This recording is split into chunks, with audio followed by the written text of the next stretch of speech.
أعوذ بالله من الشيطان اللعين الرجيم بسم الله الرحمن الرحيم الحمد لله رب العالمين بارئ الخلائق أجمعين والصلاة والسلام على جميع الأنبياء والمرسلين سيما من سمي في الآفاق بأحمد وفي الأرض بأبي القاسم محمد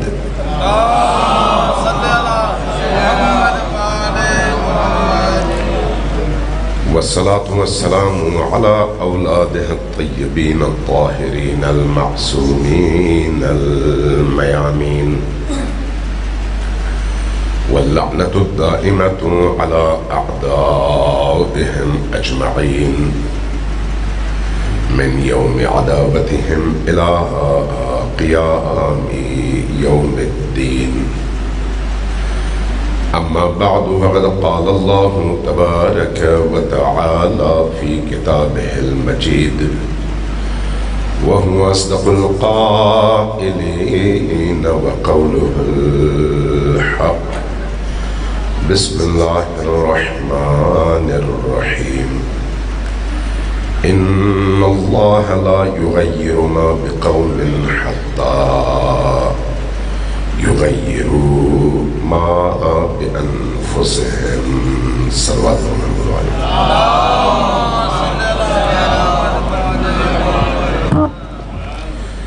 ایک دفعہ پھر سب مل کرو اونچی آواز سے صلوات بھیجیے.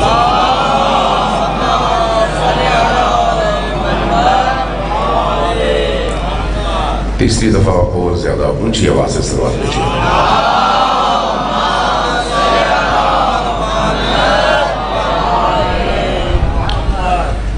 عزیزان گرامی، سب سے پہلے ہمارے اختر عباس بھٹی صاحب کے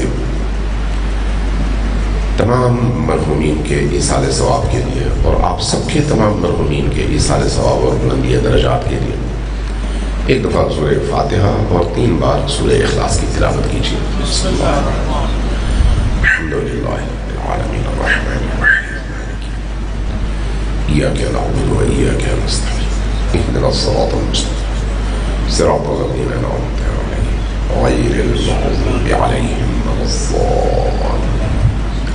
بسم الله الرحمن الرحيم والله أحد الله الصمد لم يلد ولم يولد ولم يكن له كفوا أحد. بسم الله الرحمن الرحيم والله أحد الله الصمد لم يلد ولم يولد ولم يكن له كفوا أحد. بسم الله الرحمن الرحيم والله أحد الله الصمد لم يلد ولم يولد ولم يكن له كفوا أحد.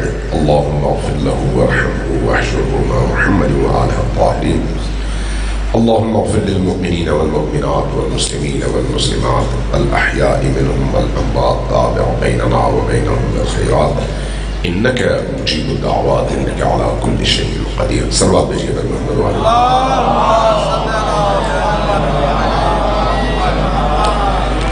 ایک سوال ہے آپ سے کہ جو اس طرح کی مجالس کا انعقاد ہے جس میں آپ قرآن خوانی کرتے ہیں، مجلس میں قرآن اور اہل البیت کا تذکرہ ہوتا ہے، قرآن کریم کی آیات اور اہل البیت کی روایات بیان ہوتی ہے، ذکر اہل البیت ہوتا ہے، ہم یہ کام کیوں کرتے ہیں؟ کیا ایسی ضرورت ہے جس کو سامنے رکھتے ہوئے ہم اپنے مرحومین کے ایصال ثواب کے لیے ان مجالس، محافل اور عملی اقدامات کے لیے قدم اٹھاتے ہیں؟ یقیناً اس کی ایک بنیادی وجہ یہی ہے کہ یہ سارے کام ثواب کے کام ہیں اور ثواب کی ضرورت ہم میں سے ہر ایک کو ہے، چاہے ہم زندہ ہوں یا مرے ہوئے ہوں. اور ہم اپنے مرحومین کے ایصال ثواب کے لیے اس لیے کرتے ہیں کہ اس دنیا میں ان کی زندگی میں جو اس دنیا کی زندگی ہے جس کو ہم اخروی زندگی کہتے ہیں، وہاں پر جو کمی ہے، جو یہاں سے نواقص لے کر ہم وہاں پر جاتے ہیں، کمزوریاں لے کر جاتے ہیں. اعمال کی کمزوری، افعال کی کمزوری، فرائض کی بجاوری میں بعض اوقات کمزوری، بعض اوقات گناہوں کے ارتکاب کی کمزوری. وہاں چونکہ وہ کوئی عمل کر نہیں سکتے، وہ وہاں پر مجبور محض ہیں، محتاج محض ہیں، منتظر محض ہیں. اس لیے جن لوگوں کو اپنے مرحومین سے محبت ہوتی ہے وہ اپنے انہی مرحومین کی اس دنیا کی زندگی میں آسائش کے لیے اس دنیا میں اپنی زندگی کے ان لمحات سے فائدہ اٹھاتے ہیں اور کچھ نہ کچھ کر کے ارسال کرتے ہیں تاکہ ان کو وہاں کی مشکلات سے نجات ملے اور ان کے درجات میں بلندی آئے. یہی وجہ ہے، کوئی اور وجہ تو نہیں ہے. البتہ اس میں کس عمل کا انتخاب زیادہ ثواب کا باعث ہے اور کس عمل کا انتخاب کم، یہ ایک الگ بحث ہے. میری بحث یہ نہیں ہے، میرا موضوع بھی یہ نہیں ہے.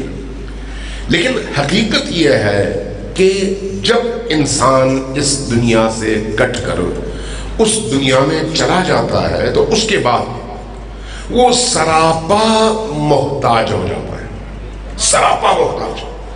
اب اگر وہ انسان کامل ہو جیسے انبیاء تھے، جیسے ہمارے نبی کریم تھے، جیسے نبی کریم کی اولادوں میں اہل البیت علیہ الصلوۃ والسلام ہیں، ان کے عمل میں کوئی اضافہ وہاں پر نہیں ہوتا اس لیے کہ وہ اپنے کمال پر فائز ہیں. لیکن باقی جتنے بھی لوگ ہیں وہ محتاج ہیں. جس طرح یہاں پر رہتے ہوئے ہمیں تازہ آکسیجن کی ضرورت ہے، یہاں پر رہتے ہوئے ہمیں مختلف ایسی غذاؤں کی ضرورت ہے جس میں وہ وٹامنز ہوں جو ہمارے وجود کو پابرجا مستقیم تقویت دینے کا سبب بنے اور ہمیں اپنے پاؤں پر کھڑا کر سکیں، ہمیں طاقتور بنا سکیں. وہ تمام خوراک جو ہماری اس زندگی کے سکون سے گزارنے کا سبب بنے، ہم روز و شب ان تمام نعمتوں کے حصول کی جد و جہد کرتے ہیں اور اس سے اپنے وجود کو تقویت پہنچاتے ہیں. یہ اس دنیا کا وجود ہے. لیکن جب اس دنیا میں جائیں تو وہاں پر بھی تو ضرورت ہے، لیکن وہاں کی ضرورت کس طرح کی ہے؟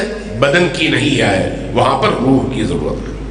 اس روح کی جو کمیاں یہاں پر رہ گئی ہیں ان کمیوں کو پورا کرنا وارثوں کا اور جو اس دنیا میں باقی بچے ہوئے مومنین ہیں ان کا کام ہے کہ وہ ان کے لیے کار خیر انجام دیں، بھیجیں، تاکہ وہاں پر جو سراپا محتاج ہیں، جن کی محتاجی ہم تک عملاً پہنچ نہیں پاتی، جو اگر چیخیں چلائیں بھی تو ہمارے کان نہیں سنتے، ہماری آنکھیں نہیں دیکھتی، صرف ہمیں جو کچھ اللہ اور رسول اور اہل البیت نے بتایا ہے اس بات پر، اس پیغام پر یقین کی بنیاد پر ہمیں علم ہے کہ وہ محتاج ہیں، لیکن ہم ان کی اس ضرورت کی شدت کو محسوس نہیں کرتے.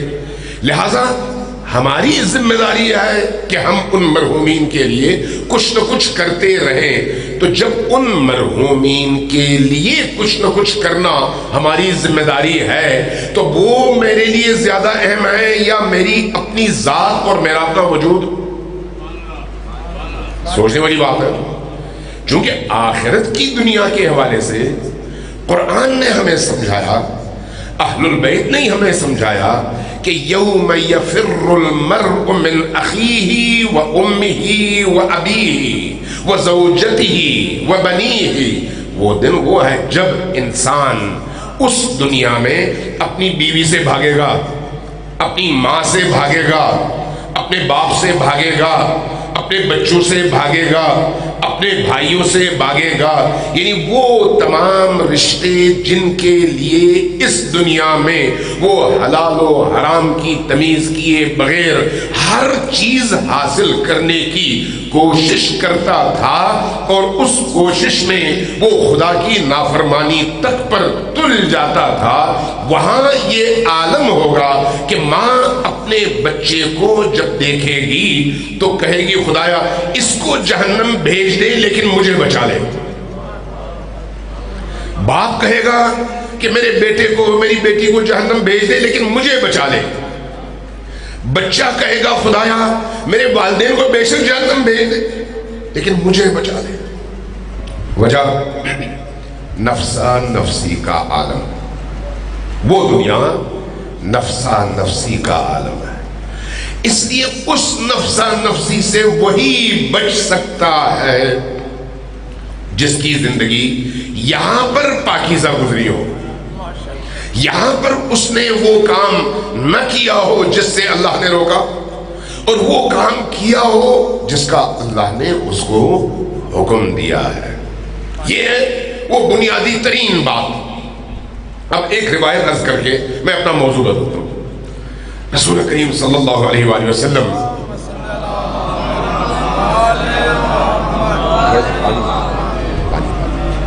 ایک دفعہ پھر ذرا اونچی آواز سے صلوات بھیجیے محمد والے.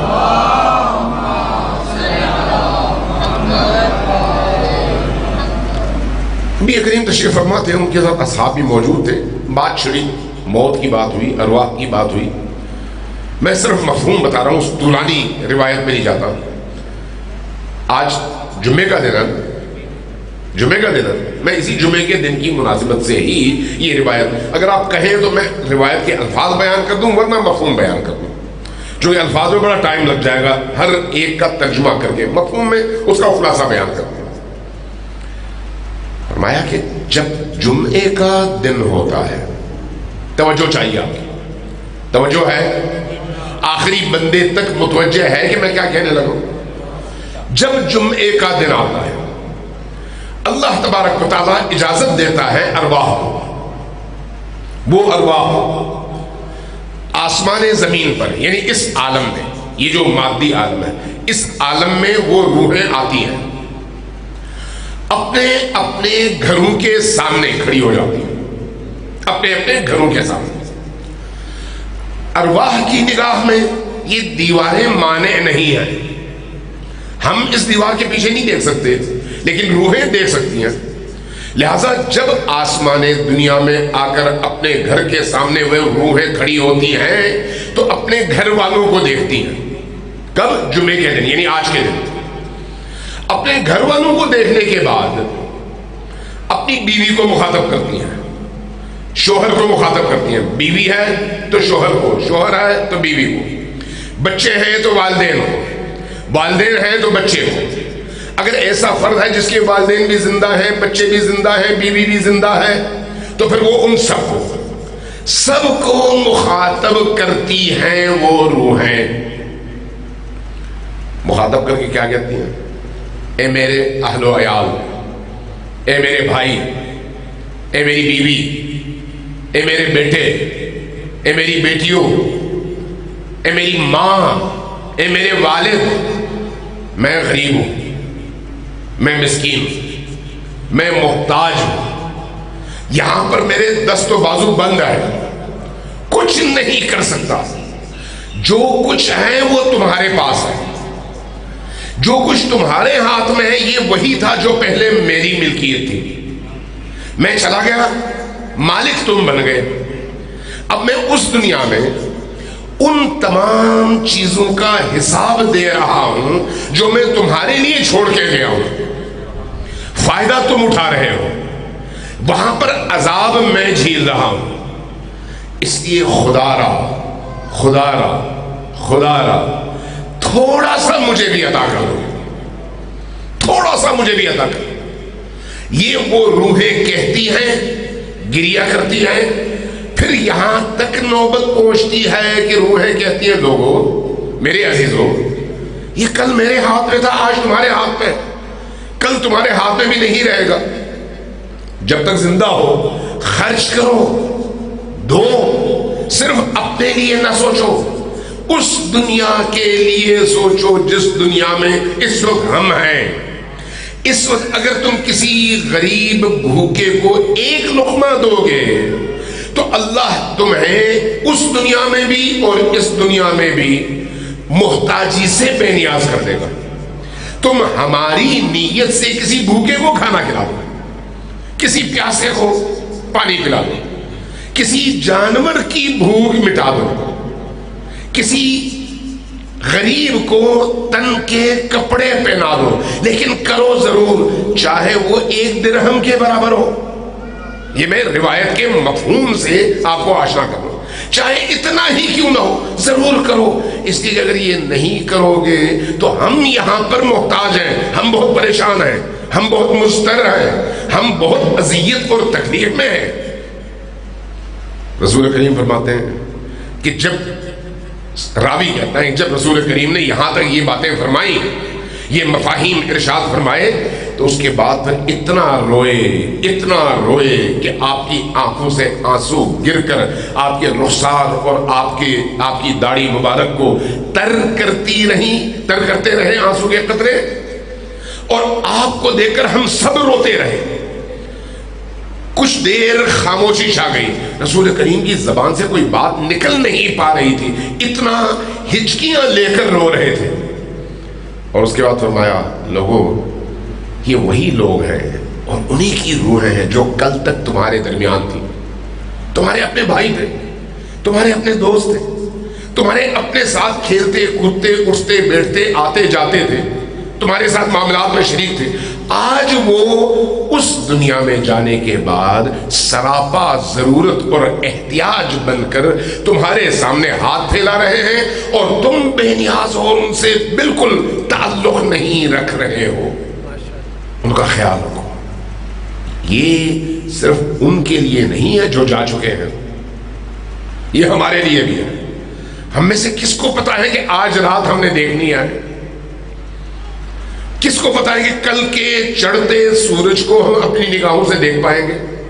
کسی کو نہیں معلوم۔ اب ایک سوال ہے، اگر اس وقت ہمیں غیب سے آواز سننے کو ملے کہ آپ میں سے 10 بندے کل صبح تک دنیا سے جا چکے ہوں گے اور کل شام کو زمین کے نیچے قبر میں لیٹے ہوں گے، نام نہ بتایا جائے، کہا جائے صرف 10 بندے آپ میں سے ایسے ہیں جن کو کل زمین کے نیچے قبر میں جانا ہے، ہم سب کی کیفیت کیا ہو جائے گی؟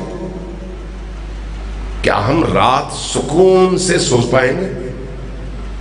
جبکہ 10 بندوں کی بات ہے، یہاں پر شاید 500 بندے ہوں، تو کیا ہم سکون سے ہم سب رات سو پائیں گے؟ نہیں۔ کیوں؟ اس لیے کہ ان 10 بندوں میں کہیں ہمارا نام نہ ہو۔ ایسا ہوگا یا کیوں ہوگا؟ اس لیے کہ اس دنیا کی زندگی کے حوالے سے ہم مطمئن نہیں ہیں کہ ہم اس دنیا میں جا کر جواب دے سکتے ہیں، مطمئن نہیں ہے۔ چونکہ مطمئن نہیں ہے، اس لیے اگر ہمیں خبر ہو جائے کہ ہو سکتا ہے آج رات مرنے والوں کی لسٹ میں ہمارا بھی نام ہو، تو ہمارا اضطراب، بے چینی، پریشانی شروع ہو جائے گی، رات پر نیند نہیں آئے گی۔ تو اللہ نے یہ جو موقع دیا ہے ہمیں، موت کے موقع کا ہمیں علم عطا نہ کر کے، ہمیں نہ بتا کر، یہ جو موقع دیا ہے کہ وہ موت کبھی بھی آ سکتی ہے، تو یہ موقع ہمارے پاس ایک غنیمت ہے، غنیمت۔ اس لیے توبہ کے حوالے سے روایات کہتی ہیں کہ جس کو اپنی موت نظر آ رہی ہو اور اس کے بعد وہ توبہ کرنا چاہے تو توبہ کے دروازے بند ہیں۔ جب مجھے معلوم ہے ڈاکٹر نے کہہ دیا کہ بھئی آپ 2 دن کے مہمان ہیں، تو 2 دن کے بعد آپ نے مر جانا ہے، آپ صرف 1 مہینے جی سکتے ہیں، آپ کو کینسر کا مرض لاحق ہے، کینسر پھیل چکا ہے، اور 1 مہینے کے اندر آپ نے دنیا سے ایکسپائر ہو جانا ہے۔ اس کے بعد توبہ معنی نہیں رکھتا جب مجھے موت نظر آ رہی ہو۔ لیکن ہمیں موت کا نہیں پتا، یہ خود بھی اللہ کی طرف سے بہت بڑا انعام ہے کہ ہمیں اپنی موت کے وقت کا علم نہیں ہے۔ کیوں؟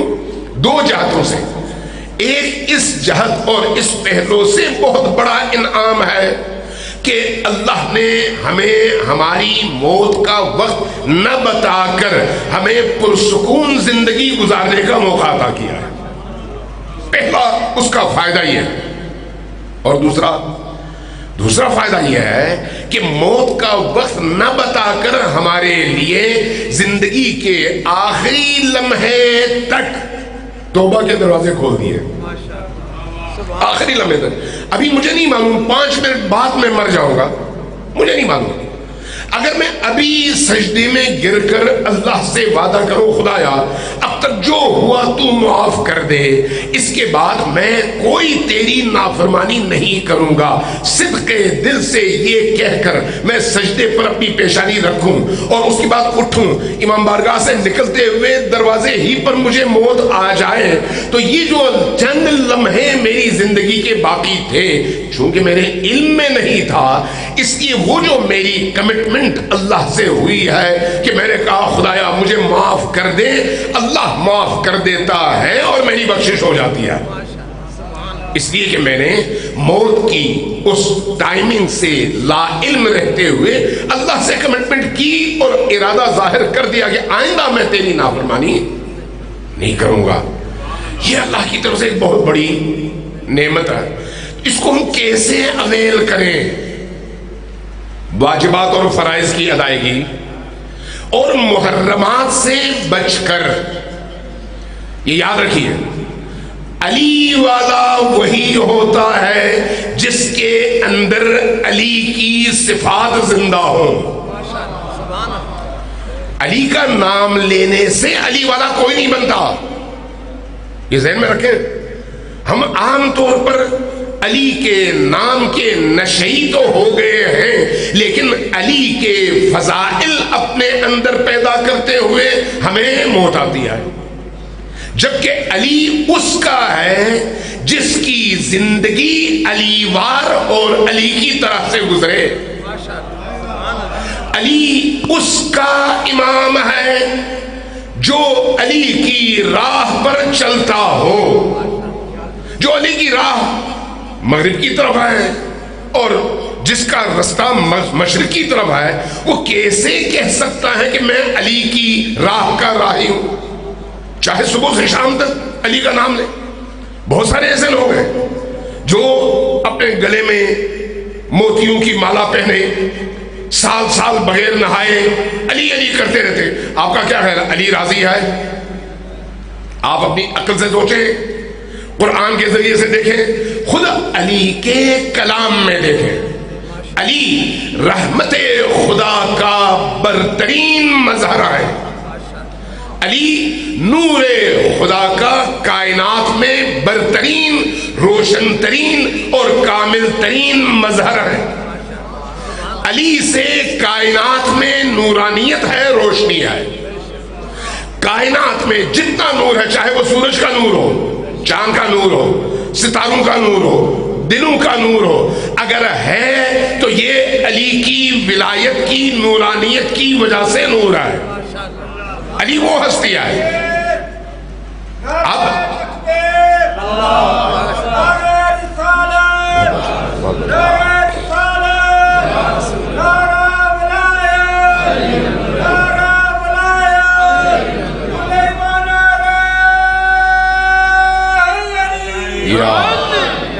اب ذرا میرے اس سوال کا جواب تلاش کریں. بعض اوقات ہمارے ہاں ایک مصیبت ہے کہ کوئی شخص تھوڑا سا عمل کی بات کرے تو کہا جاتا ہے مقصر ہے، کوئی شخص تھوڑا سا فضائل کی بات کرے تو کہا جاتا ہے غالی ہے. دونوں باطل نظریات اور باطل دعوے ہیں.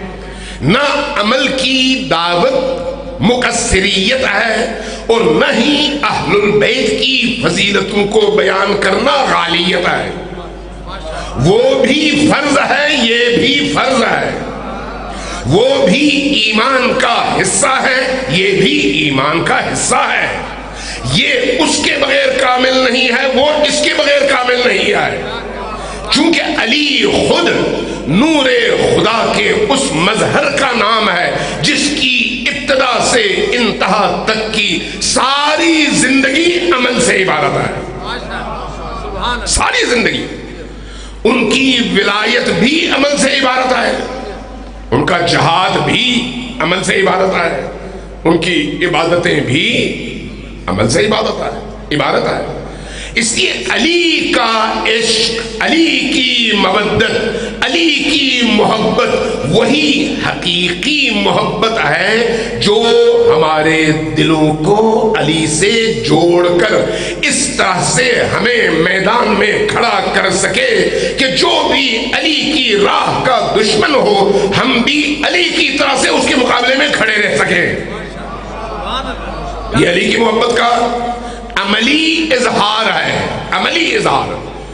امیر المومنین کے ساتھیوں میں بڑے لوگ ہیں، غور کیجیے گا اس بات پر، بہت بڑی تعداد ہے، اور ان لوگوں میں مختلف الخیال لوگ ہیں جن لوگوں کو آج تاریخ میں خوارج کہا جاتا ہے۔ یہ کون لوگ تھے؟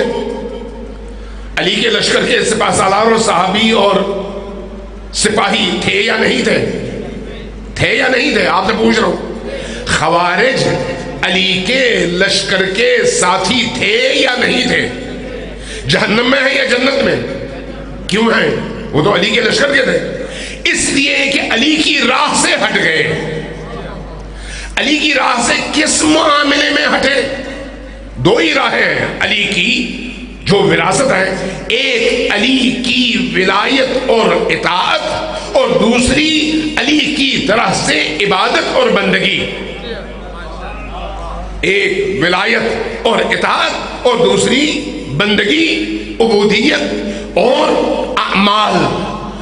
یہ جو علی کے لشکر میں موجود ایک طبقہ تھا جس نے علی کو چھوڑا، انہوں نے نماز نہیں چھوڑی، انہوں نے روزہ نہیں چھوڑا، انہوں نے قرآن کی تلاوت نہیں چھوڑی، لیکن علی کی محبت بھی چھوڑ دی، رستہ بھی چھوڑ دیا۔ ایک حصے کو پکڑا، دوسرے حصے کو چھوڑ دیا۔ ایک حصے کو پکڑنے کی وجہ سے وہ جنت نہیں جائیں گے، دوسرے حصے کو چھوڑنے کی وجہ سے وہ جہنم ضرور جائیں گے۔ کیوں؟ اس لیے کہ علی کو چھوڑنے سے اس عمل کی بھی روح مر جاتی ہے جو انسان کو جنت تک پہنچاتا ہے۔ لہذا عمل بھی تب قابل قبول ہے جب اس میں علی کی ولایت شامل ہو، علی کی محبت شامل ہو۔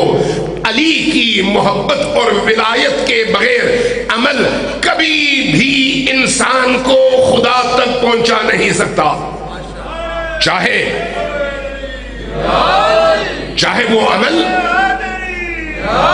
چاہے وہ عمل نماز شب ہو، چاہے وہ عمل حفظ قرآن ہو، چاہے وہ عمل سارا سال روزہ رکھنا ہو۔ عمل تب قبول ہے جب علی کی ولایت اور محبت اور اطاعت اس عمل کے ساتھ شامل رہے۔ اور دوسری طرف علی کا نام لو، عمل چھوڑ دو، علی کا نام لو، روزے میں سستی کرو، علی کا نام لو، نماز میں سستی کرو، علی کا نام لو، زکوٰۃ میں سستی کرو، علی کا نام لو، خمس میں سستی کرو، علی کا نام لو، واجبات اور فرائض کی ادائیگی میں سستی کرو۔ علی کی عبودیت کہاں اور اس شخص کا علی سے محبت کا مقام کہاں؟ آسمان زمین کا فاصلہ ہے۔ اور پھر اگر انسان ان ترک واجبات کے ساتھ ساتھ محرمات پر عمل بھی کرتا ہو، آنکھیں آلودہ ہو حرام سے، پیٹ آلودہ ہو حرام کی خوراک سے، زبان آلودہ ہو گالیوں سے، تہمتوں سے، جھوٹ سے اور باقی گناہوں سے، اور اگر انسان کے قدم اور ہاتھ آلودہ ہو محرمات خدا کو جائز سمجھنے کی وجہ سے، تو پھر یہ شخص سراپا نجاست کا پوٹلا ہے۔ یہ نجاست ہے۔ کیوں؟ اس لیے کہ جھوٹ نجاست ہے، ظلم نجاست ہے، حرام خوری نجاست ہے، یہ تمام کی تمام چیزیں نجس ہیں۔ علی کیا ہے؟ پاک۔ اور آپ عام طور پر انہی مجالس میں سنتے ہیں علماء کرام سے، اور داد بھی دیتے ہیں، نعرے بھی لگاتے ہیں۔ وہ کیا سنتے ہیں؟ انما یرید اللہ لیذھب عنکم الرجس اہل البیت ویطہرکم تطہیرا۔ اللہ نے اہل البیت کو نجاستوں سے دور رکھا ہے۔ اب جو شخص سراپا حرام کی وجہ سے نجاست بن جائے، کیا وہ علی کے قریب پہنچ سکتا ہے؟ جو شخص ترک واجبات اور انجام محرمات کی وجہ سے علی کے رستے سے ہٹ جائے تو وہ سراپا نجس ہو گیا. جب تک وہ شخص پاک نہیں ہوتا علی سے جڑ نہیں سکتا، اس لیے علی نجاست سے دور ہے. وہ شخص نجس ہے. ہاں ایک رستہ ہے، ایسا نہ ہو کہ کوئی مایوس ہو جائے. ایک رستہ ہے، وہ کیا ہے؟ اگر دل میں ولایت علی موجود ہے، اگر دل میں مودت علی موجود ہے، اگر دل میں انسان کا عقیدہ یہ ہے کہ علی میرا پہلا امام ہے، اگر عقیدہ یہ ہے کہ علی شافع محشر ہے، اگر عقیدہ یہ ہے کہ بعد از پیامبر بزرگ کوئی قصہ مختصر، یعنی اللہ کے بعد نبی اور نبی کے بعد علی، علی نبی کے بعد تمام عالم میں سب سے بڑا ہے. عقیدہ اگر یہ ہے، اگر عقیدہ یہ ہے کہ علی کی محبت و مودت و ولایت ہی اللہ کی ولایت کا تسلسل ہے اور علی کی ولایت کو قبول کیے بغیر انسان اللہ کی ولایت کو قبول نہیں کر سکتا، اللہ کی ولایت کو قبول کرنا کافی نہیں ہے جب تک اس کے بعد محمد اور محمد الرسول اللہ کے بعد علی کی ولایت کو قبول نہ کیا جائے. اگر عقیدہ یہ ہے، اگر عقیدہ یہ ہے تو یہ عقیدہ ہیرا ہے، یہ عقیدہ جوہر انسانی ہے، یہ عقیدہ جوہر ایمانی ہے. اس لیے اس عقیدے کی موجودگی میں انسان کی نجات کا دروازہ کھلا ہوا ہے. وہ کیا ہے؟ وہ یہ ہے، وہ یہ میں سمجھانے کے لیے عرض کر رہا ہوں کہ اگر آپ کے پاس سونے کی ایک ٹکیا ہو، آپ نے 100 گرام سونے کی چھوٹی اینٹ بازار سے خرید لی، انویسٹمنٹ کر دی. اب آپ بازار لے کر نکل رہے ہیں، رستے میں آپ کو باتھ روم کی ضرورت پڑی، آپ چلے گئے، جیب سے جیسے ہی آپ نے ہاتھ اٹھایا آپ کے ہاتھ میں وہ سونے کی ٹکیا آ گئی، پھسل گئی اور وہ گٹر میں گر گئی. اب آپ کیا کریں گے؟ چھوڑ کے چلے جائیں گے؟ آپ سے پوچھ رہا ہوں، چھوڑ کے چلے جائیں گے؟ نہیں، آپ تو وہ باتھ روم سارا اکھاڑیں گے، ہر صورت میں وہ ٹکیا نکالیں گے. کوئی اگر کہے بھئی یہ تو نجس ہے تو آپ جواب میں کیا کہیں گے؟ نجس ہے تو ٹھیک ہے میں نکالوں گا، دھوؤں گا، پاک ہو جائے گا. ایسا ہی ہے نا، جب آپ دھوئیں گے پاک کر دیں گے تو اب آپ سے اگر کوئی پوچھے اور کہے نجاست کے گٹر میں گرنے سے پہلے اس کی قیمت 10 لاکھ تھی، اب نجاست کے گٹر میں گرنے کے بعد آپ نے نکالا، دھویا، پاک تو ہو گیا، لیکن میں اس کے 10 لاکھ نہیں 5 لاکھ دوں گا، تو آپ کیا کہیں گے؟ آپ کہیں گے نہیں بھائی اس کی قیمت تو وہی ہے، نجس ہو گیا تھا، پاک ہو گیا، بات ختم ہو گئی، لیکن اس کی قیمت پر کوئی اثر نہیں پڑتا. آپ یہی کہیں گے اور یہی منطقی بھی ہے اور درست بھی ہے. اس لیے کہ نجس سے نجاست کو آپ دور کر دیں گے تو اس کی پاکیت کے بعد اس کی قیمت وہی رہے گی جو پہلے تھی. جس کے دل میں علی کی ولایت موجود ہو، چاہے اس نے دنیا میں بڑے سے بڑا گناہ کیا ہو، گناہ نجاست ہے، اگر وہ توبہ کرتا ہے اللہ کی بارگاہ میں عذر پیش کر کے، گریہ کر کے، اپنی ان خطاؤں سے برگشت کر کے واپس لوٹ کر اللہ کی بارگاہ میں حاضر ہوتا ہے تو اللہ کہتا ہے کہ اس کے ان تمام گناہوں کو میں نہ صرف بخش دوں گا بلکہ ان گناہوں کے عوض اس کو وہی گناہ نیکیوں میں تبدیل کر کے اس کو عطا کروں گا. اب چونکہ اس کے اندر علی کی ولایت موجود ہے اس لیے وہ بخشا گیا اور نجات پا گیا. آپ پوچھیں گے وہ تو پہلے گناہگار تھا، جواب ملے گا ہاں اس نے اپنے اشکوں کے پانی سے وضو کیا ہے، اشکوں کے پانی سے غسل کیا ہے اور اللہ کی طرف لوٹ آیا ہے، اس لیے اس کے ماضی کے تمام گناہ معاف ہو گئے. اب سوال یہ ہے کہ کون سے گناہ؟ وہ جو میں نے اپنے بھائی کو تنگ کیا، بیوی کو تنگ کیا، بچوں کو تنگ کیا، ہمسایوں کو تنگ کیا، ہمسائے کی زمین پر قبضہ کیا، اس کے مال مویشیوں پر قبضہ کیا، اپنی بیٹی کے حقوق اس کو نہیں دیے، ساری جائیداد بچوں میں بانٹ دی، بیٹوں میں بانٹ دی، لڑکیوں کو یہ کہا یہ پرائی ہے اس لیے جب گئی تو گئی، حق مار لیا، اپنی بہن کا حق مار لیا، تو کیا یہ حقوق بھی معاف ہوں گے؟ قطعاً نہیں، قطعاً نہیں۔ جب تک وہ فرد جو ذوی الحق ہے، جو حق کا مالک ہے، وہ جب تک بخش نہ دے اور دل سے نہ بخشے، گن پوائنٹ پہ نہیں۔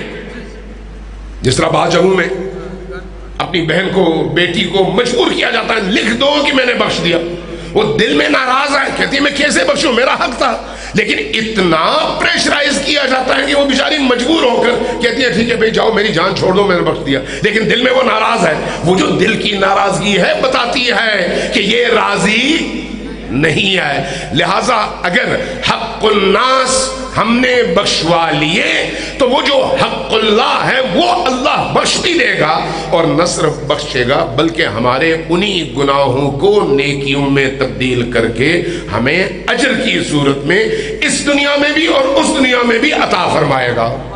صلوات بھیجیے بر محمد و آل محمد۔ یہ ہے ایک پہلو جس کی طرف میں اشارہ کرنا چاہتا ہوں۔ دوسرا پہلو یہ ہے ہم سب کی انفرادی زندگی، انفرادی، یہ ہے ہماری انفرادی فرد کی ذمہ داری کہ مجھے اپنی زندگی میں کیا کرنا ہے۔ ایک ہے ہماری دینی، اجتماعی، سوشل ذمہ داری، وہی جس کی وجہ سے ائمہ ہدی علیہم الصلوۃ والسلام ان 250 سالوں میں، جو کہ ائمہ کی زندگی کے سنہرے سال ہیں، عصمت کے سال ہیں 250 سالہ، اس 250 سالہ عمر میں ان ہستیوں نے نبی پاک سے لے کر امام حسن عسکری کی شہادت تک اور امام زمان علیہ السلام کے 5 سالہ اس زندگی تک، یہ جو دور ہے یہ دور اجتماعی دور ہے۔ اس دور کے تقاضے کیا تھے؟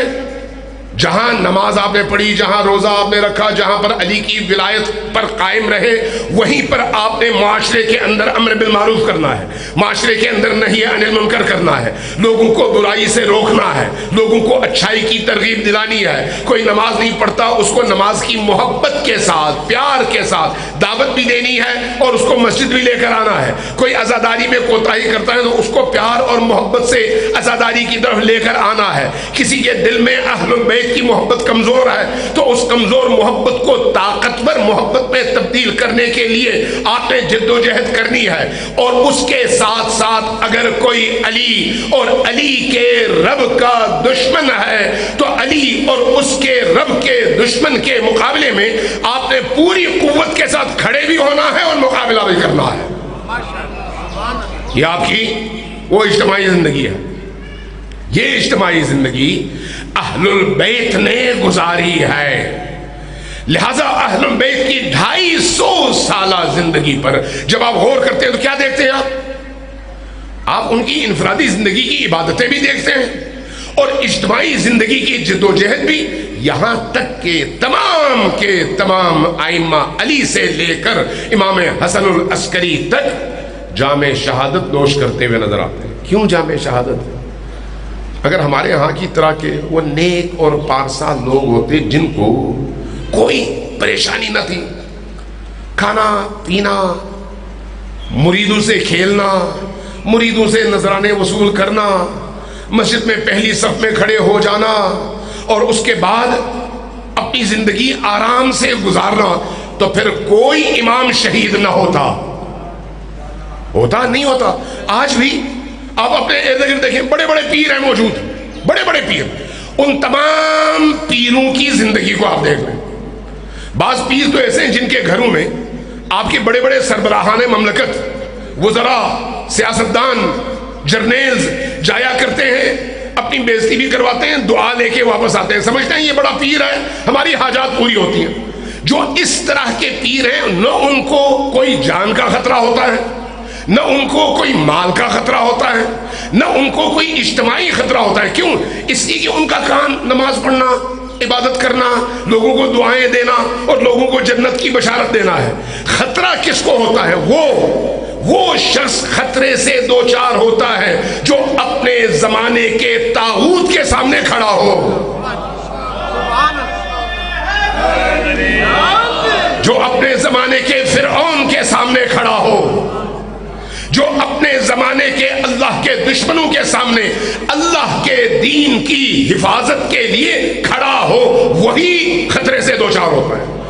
ہمارے ائمہ جن کی پوری زندگی انہی دو چیزوں سے عبارت تھی، ایک طرف انفرادی طور پر وہ واجبات، وہ فرائض جس کا تفصیل سے میں نے عرض کیا، اور دوسری طرف یہ اجتماعی فریضہ کہ اسی پاکیزگی کے اندر رہتے ہوئے اپنے زمانے کی یزیدیت اور فرعونیت کو للکار کر ہر ظالم کی نگاہوں میں نگاہیں ڈال کر سینہ تان کر کھڑے ہونا۔ اگر ان سے حکمرانوں کو، چاہے وہ اموی ہو یا عباسی، اگر خطرہ محسوس نہ ہوتا، کوئی امام شہید نہ ہوتا۔ شہادت خود بتاتی ہے کہ ان سے اقتدار کو کتنا خطرہ درپیش تھا۔ اب اس کو تھوڑا سا مزید آگے لے کے چلتے ہیں۔ صلوات بھیجیے بر محمد و آل محمد۔ آپ جلدی آئیں، میں آصف سے عرض کر رہا تھا کہ آپ ذرا جلدی تشریف لائیں، ابھی ٹائم تھا۔ آپ پھر ذرا صلوات بھیجیے بر محمد و آل محمد۔ میری گفتگو کا آدھا حصہ اس پر مشتمل تھا جو میں نے آپ کے سامنے عرض کیا۔ اب آدھا حصہ ائمہ اطہار کے اس مکتب کی اجتماعی جد و جہد کے حوالے سے چند باتیں عرض کروں گا۔ یہ یاد رکھیے، تشیع جس مکتب کا نام ہے، وہ مکتب اسلام کے باقی تمام مکاتب سے بالکل مختلف مکتب ہے۔ کس حوالے سے مختلف ہے؟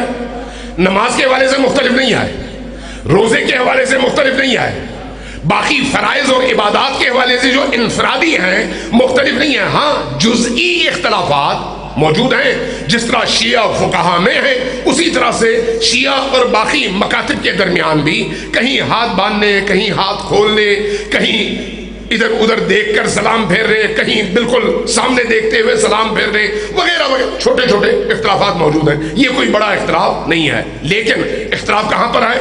ایک مسئلے میں۔ وہ کیا ہے؟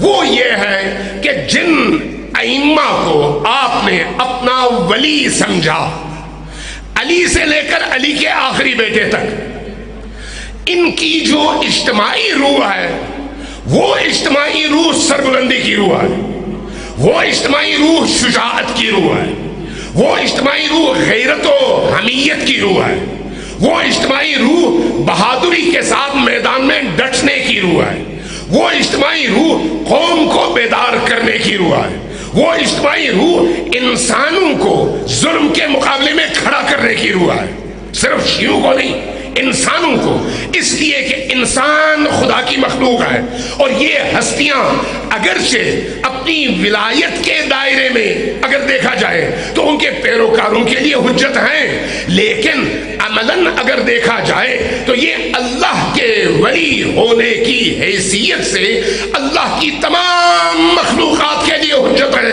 اور ان کا مقصد، ان کا ہدف اور ان کی تعلیمات بھی تمام مخلوقات کے لیے ہے۔ لہذا ان کا پہلا خطاب انسان سے ہے، من حیث انسان، صرف شیعہ سے نہیں، صرف مسلمان اور کلمہ گو سے نہیں، تمام انسانوں سے ہے۔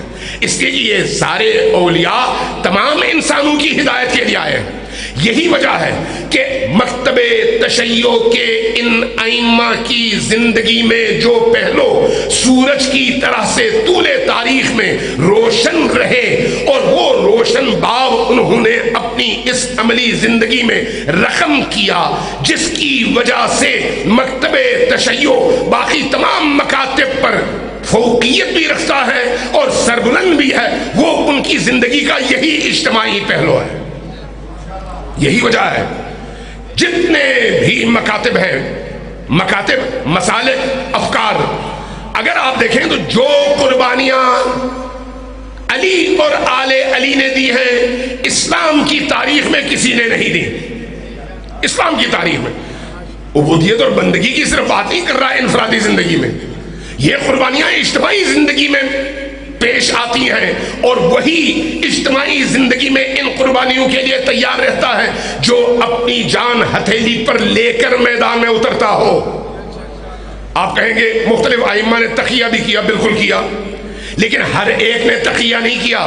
تقیے کے اپنے ابواب تھے، اپنے مواقع تھے، اپنے حالات تھے۔ وہ حالات جہاں پر آپ زبان سے کچھ نہ کہہ سکے ورنہ آپ کی گردن کاٹی جاتی ہو، وہ تقیے کا باب وہاں پر اس کا استعمال ہوتا ہے اور اس کا اطلاق ہوتا ہے. لیکن جب آپ کی زبان میں جرأت ہو، معاشرہ آپ کی بات قبول کرنے کے لیے تیار ہو، آپ ظالم کی نگاہوں میں نگاہیں ڈال کر کھڑے ہو سکتے ہو، آپ ظلم کو للکار سکتے ہو، وہاں پر تقیہ باطل ہے اور میدان میں کھڑے ہونا واجبات میں سے ہے. اور اولاد علی نے وہ مرحلہ بھی گزارا، یہ مرحلہ بھی گزارا ہے. امام سجاد اور امام باقر کی زندگی کے مراحل اور تھے. امام علی النقی حتیٰ امام رضا کے بعد امام علی النقی، امام محمد تقی، امام حسن العسکری، ان کی زندگی ماضی کے باقی ان ائمہ کی نسبت بہت مختلف تھے. اس لیے ان ائمہ کی زندگیوں میں شہادتیں کم عمروں میں ہوئیں، اس لیے کہ یہ دشمن کی نگاہ میں ابتدا ہی میں کھٹکنے لگے. اس لیے کوئی امام 25 سال، کوئی امام 28 سال کی عمر میں شہید ہوا. کیوں؟ اس لیے کہ میدان میں کھڑے تھے اور پوری طرح سے کھڑے تھے. میں اس بحث میں ابھی نہیں جاتا چونکہ وہ ایک طویل اور بڑا ہی خوبصورت موضوع ہے کہ ان آخری 3 سے 4 ائمہ نے، 8ویں امام سے 11ویں امام تک، ان ائمہ نے جو جد و جہد کی ہے وہ کس انداز میں کی ہے اور کس طرح کے حالات تھے. آج امام زمان کا دور ہے.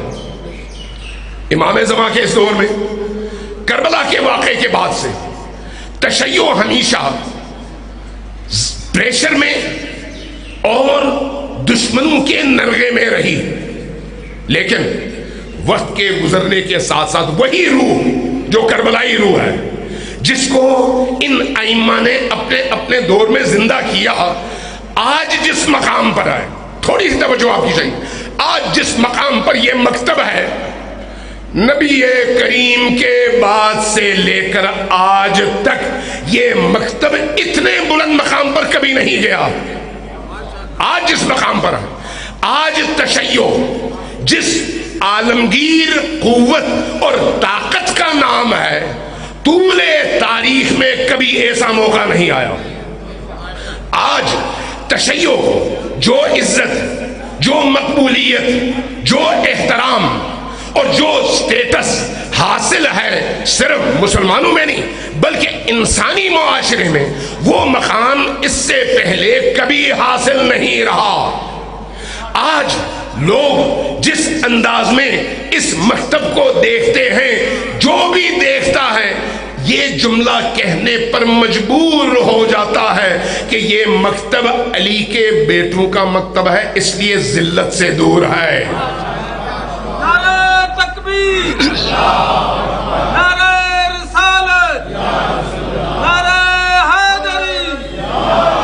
آج ذرا سوچیں، آپ غور کریں، سوچیں. 8 ارب سے زیادہ انسان ہیں اور 2.25 ارب سے زیادہ مسلمان. ان تمام انسانوں کا ایک نظام ہے جس کو آپ کہتے ہیں سرمایہ دارانہ نظام، یعنی فرعونی نظام، یعنی نمرودی نظام، جو تمام عالم کو اپنے پنجے میں جکڑے ہوئے ہیں. اس فرعونی نظام سے ایک نظام باہر ہے. وہ نظام کون سا ہے؟ علوی نظام. وہ سارے نظامات یا سارے ممالک جو اس ایک نظام میں ڈھلے ہوئے ہیں، وہ سب مل کر اس ایک نظام کو ختم کرنے کے لیے گزشتہ 50 سالوں سے مسلسل محنت کر رہے ہیں. اور تقریباً 8 ارب انسانوں کا نظام، 8 ارب انسان، مقابلے میں ایک ملک جس کی آبادی 8 سے 9 کروڑ اور جس میں بھی سارے کے سارے اس نظام کے نہ طرفدار ہیں نہ حامل، لیکن اس کے باوجود وہ 8 ارب کا نظام جو پوری دنیا کو مکڑی کے جال کی طرح سے اپنے قبضے میں لیے ہوئے ہے، اس نظام کے خلاف برسر پیکار ہے. اور اس برسر پیکار ہونے کے ساتھ ساتھ جتنا وہ سختی کر سکتا تھا، پابندیاں لگا سکتا تھا، رستہ بند کر سکتا تھا، مار سکتا تھا، سازشیں کر سکتا تھا، پیسہ خرچ کر سکتا تھا، سب کچھ اس نے گزشتہ 45 سے 50 سالوں کے اندر کر لیا. لیکن یہ جو علی کا نظام ہے، اس نظام نے اس عرصے میں اتنی طاقت پکڑی کہ ہر دن کے گزرنے کے ساتھ ساتھ اس کی روح جوان تر، اس کی طاقت زیادہ سے زیادہ اور اس کی ہیبت بڑھتی چلی گئی. اور آج پوری دنیا کی سپر پاورز مل کر بھی اس نظام کو پیچھے دھکیلنے سے قاصر ہیں، اور یہ اعتراف کرتے ہیں کہ یہ وہ لوگ ہیں جن کے دلوں میں کربلا زندہ ہے. وہ اعتراف کرتے ہیں. اچھا، کیا وہ صرف ماضی کے حوالے سے اعتراف کرتے ہیں؟ نہیں، وہ صرف یہ نہیں کہتے کہ یہ لوگ کربلا پر یقین کرنے والے لوگ، کہتے ہیں لیکن صرف یہ نہیں کہتے، بلکہ وہ کیا کہتے ہیں؟ وہ ہمارے بہت سارے شیعوں سے زیادہ ہمیں سمجھ چکے ہیں. وہ کہتے ہیں ان کی بنیاد، ان کی اساس کربلا ہے، جہاں سے ان کی جڑیں پانی پیتی ہیں، اور وہ پانی خون ہے مظلوم شہداء کا. گویا ان کے عقیدے اور ان کے نظریات کی اساس شہید کا پاکیزہ لہو ہے. اور ان کا مستقبل کیا ہے؟ مستقبل ان کا وہ مہدوی عالمی حکومت ہے جس کے آئینے میں یہ ہم سب کو ختم کرنا چاہتے ہیں اور پوری دنیا میں اللہ کی حکومت قائم کرنا چاہتے ہیں. اب آپ تصور کریں، دنیا میں 72 سے زیادہ مکاتب فکر ہیں، کسی ایک مکتب کے بارے میں یہ تصور دنیا کا ہے؟ نہیں ہے. کس کے بارے میں ہے؟ ایک قلیل تعداد کے اس مکتب کے بارے میں جو طول تاریخ میں ہمیشہ مظلوم رہا، ہمیشہ. لیکن وہ مظلومیت کیسی تھی؟ وہ مظلومیت ہے جس میں سر کٹا، وہ مظلومیت ہے جس میں اسارت ہوئی، وہ مظلومیت ہے جس میں گھر لٹے، وہ مظلومیت ہے جس میں جیلیں بھری گئیں، وہ مظلومیت ہے جس میں خانہ بدر، شہر بدر، علاقہ بدر، ملک بدر ہوتے رہے، وہ مظلومیت ہے جس میں یہ لوگ، یہ اس آئیڈیالوجی کے لوگ اپنے وطن، اپنے شہر، اپنے خاندان سے ٹوٹ کر دنیا میں بکھرتے چلے گئے. لیکن اس مظلومیت کے ساتھ ساتھ ایک اور پہلو ہے، وہ پہلو سب سے شاندار اور سب سے تابناک پہلو ہے. وہ کیا ہے؟ کبھی بھی اس مظلومیت کے نتیجے میں اس مکتب کے بیٹوں نے ذلت کا رستہ اختیار نہیں کیا، عزت کا رستہ اختیار کیا.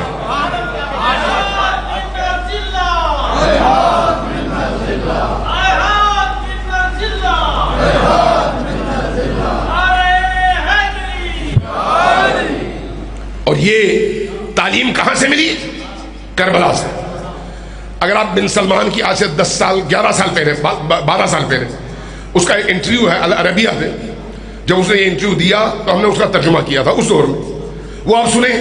ابھی جو امریکن وزیر خارجہ کی 2 تقریریں ہیں، اس کو آپ سنیں، آپ کو پتا چلے گا کہ ادھر عرب اور ادھر عالمی سامراج، باتیں دونوں کی ایک ہے کہ ہمارا مقابلہ اس نظریے سے ہے جس کی اساس کربلا ہے اور جس کا مستقبل زمین پر اللہ کی حکومت ہے. اب آپ تصور کریں کہ آپ جس مکتب کو ریپرزنٹ کرتے ہیں، آپ جس مکتب کے علمبردار ہیں، وہ مکتب کتنا بڑا مکتب ہے اور آپ کو کتنا بڑا انسان بناتا ہے، کتنا بڑا انسان بناتا ہے. ابھی یہی جو گزشتہ 6 ماہ کے واقعات ہیں، جون 2025 سے لے کر اب تک، ان واقعات میں تشیع نے عالمی سطح پر جو قربانیاں رقم کی اور عصر حاضر کی کربلا کی سرزمین کو آباد کر کے کربلائی اس تحریک کو زندہ کیا، اس کا نتیجہ دیکھیں. آپ یقیناً گواہی دیں گے کہ اس وقت آپ جب اپنے سنی بھائیوں کے درمیان جاتے ہیں تو سب آپ کو عزت کی نگاہ سے دیکھتے ہیں اور یہ سمجھتے ہیں کہ یہ قوم ناقابل تسخیر ہے، ناقابل تسخیر. وجہ کربلا کے اس مکتب میں موجود وہ لہو، اس لہو کی نورانیت اور اس لہو کی حرارت. قربانیاں کسی اور نے دی.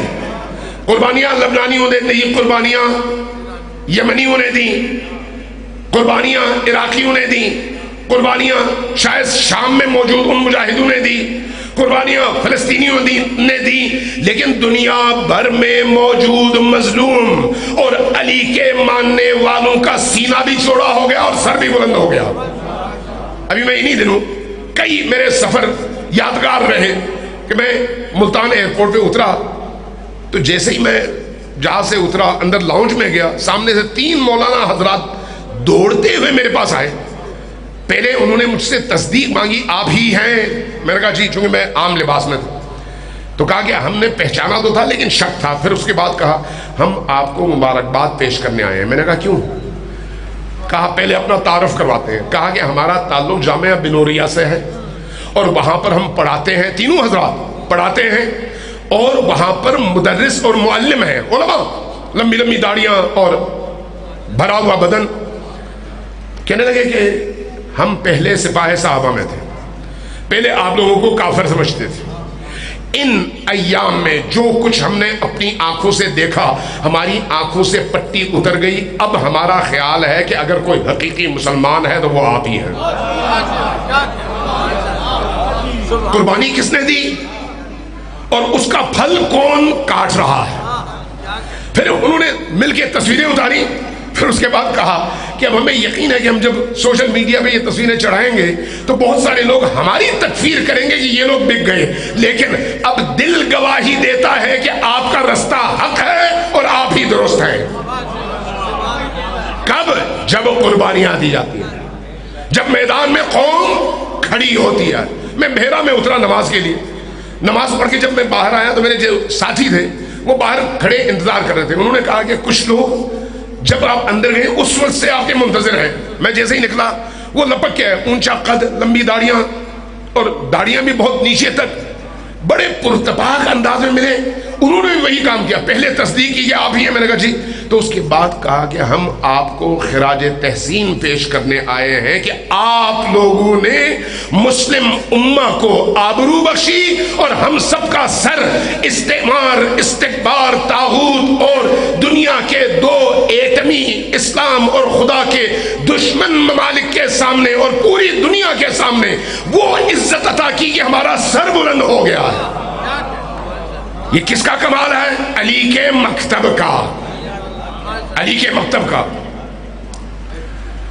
یہ مکتب کی کرامت تھی۔ وہ اقبال کا شعر ہے نا، اقبال کا شعر کہ سکھائے کس نے اسماعیل کو آداب فرزندی، تو یہ جو اس وقت کربلا کے شہداء کی راہ زندہ ہو رہی ہے اور ایک قوم ایک عزم حوصلے کے ساتھ انفرادی زندگی میں پاکیزہ ترین اور اجتماعی زندگی میں بہادر ترین، انفرادی زندگی میں عاجز ترین اور اجتماعی زندگی میں طاقتور اور سربلند ترین، انفرادی زندگی میں اللہ کی بارگاہ میں سجدہ ریز اور اجتماعی زندگی میں بند مٹھی کی طرح سے محمد الرسول اللہ والذین معہ اشداء علی الکفار رحماء بینہم، جو رسول کے ساتھ ہے، جو علی کے ساتھ ہے، آپس میں بند مٹھی کی طرح سے مضبوط اور دشمن کے مقابلے میں سیسا پلائی ہوئی دیوار۔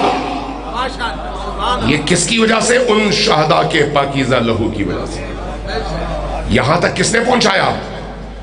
یہاں تک کس نے پہنچایا؟ کربلا نے۔ کربلا کا یہ میسج یہاں تک کس نے پہنچایا؟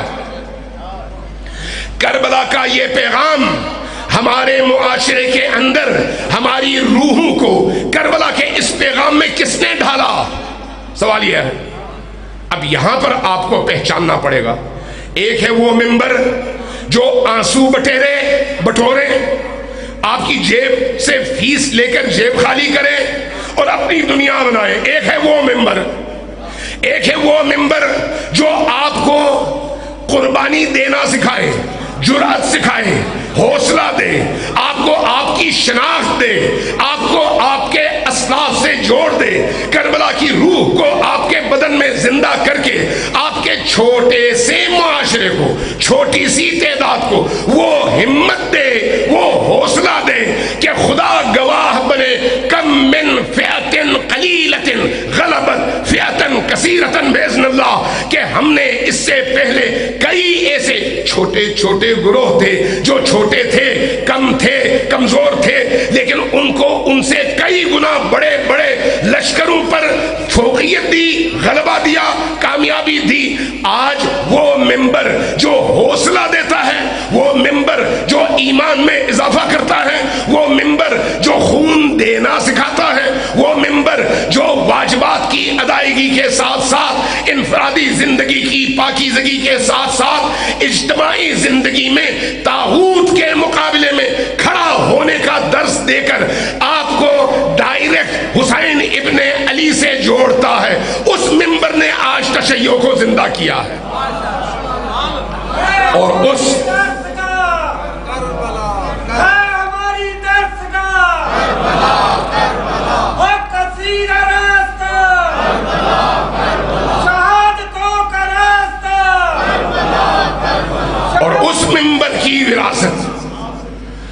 ممبر کی وراثت کس طرح سے آپ تک منتقل ہوئی ہے؟